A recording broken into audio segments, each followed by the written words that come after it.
The new normal, wow. This is going to be interesting because I think the new normal is going to be changing like flat out for the next 6 to 12 months, and it's going to continue to put us on our backs in the way we think about construction and development and so on. And when I started to think about the new normal, when I was downpacking the show and how we're going to put this together, and I started to think about what the new normal means. And I started to think, already our lives have changed. We're washing our hands more than ever. We're sanitizing more than ever, and we're super conscious of people coughing or being sick around us and so on. So how does that new normal affect developments? Well, this is what I think. I think that when we roll out of COVID-19 and we're moving into a new environment, I do think developments are going to change. In the car industry, for a while now, we've had auto boots. For instance, you swipe your foot under the tailgate of a car and the boot opens and closes with the key remotely from your pocket. It brings a few things. It brings the fact of ease of use if you're carrying things, but also brings the fact in that you're not putting your clean hands on a dirty boot if it's been out in the dirt and the rain for weeks and not being clean.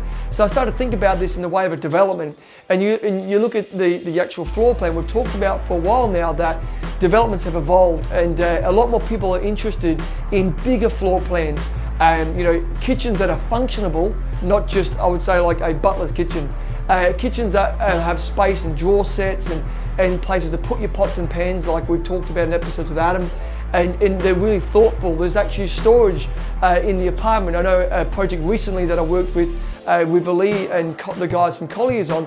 They were putting storage cages not just in the basement, but also in the apartments where you could store your wine or your wine boxes or your golf clubs or your push bikes actually physically in the apartment. I thought it was a great idea. And so I think the way that we're going to live our life, the new normal is, our development managers who are watching right now and even in architects need to start paying attention to this, because what is the new normal for you?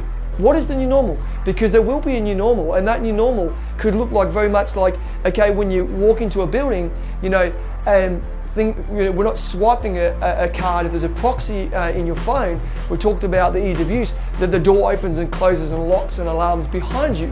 So we're starting to think about the way that an apartment may function. And these things are available to us right now. They're not things that need to be thought about in the future. They're available right now for design and to be implemented in current buildings that are already established and also buildings that are under construction. So I think this is going to be a real interesting thing because people are going to start to pivot and to look into the new normal. And I've talked a while now outside of the show to designers and developers about really starting to think about the floor plans and their functionality and the way you're going to live. We might be faced in the future with new rules and regulations around the amount of people that you're even allowed to have in your apartment, based on the fact that COVID-19 has got us locked up and we can't have a certain amount of people in a square foot area.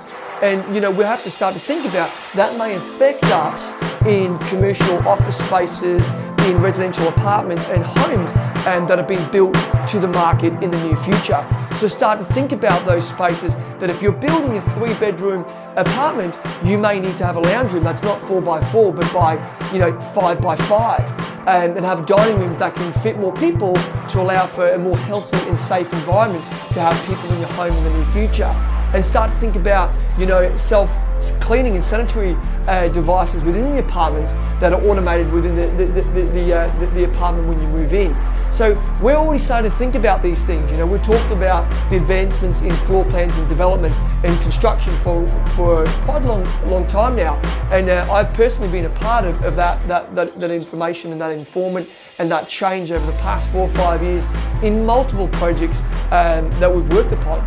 But you know what? I think right now, one thing I want to share with you is that if you are sitting at home right now, or you were mentioned in the last segment, and you're talking to your staff via Zoom or Skype, what is the new normal for you?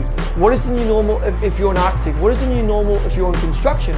What is the new normal if you're in sales and marketing? Start to really downpack that word new normal and start to think about how that may affect your business or may affect your strategic plans or the way you're going to bring things to market at the end of this year, because it will change.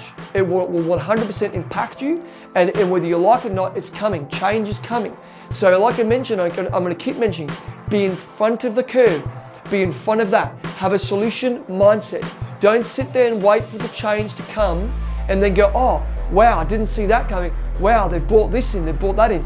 Don't be that person. Start to think about things in a new, innovative way.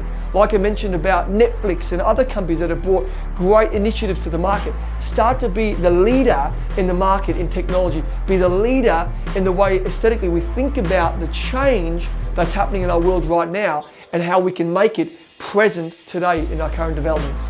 Thanks for watching, and don't forget, what's the new normal in your business?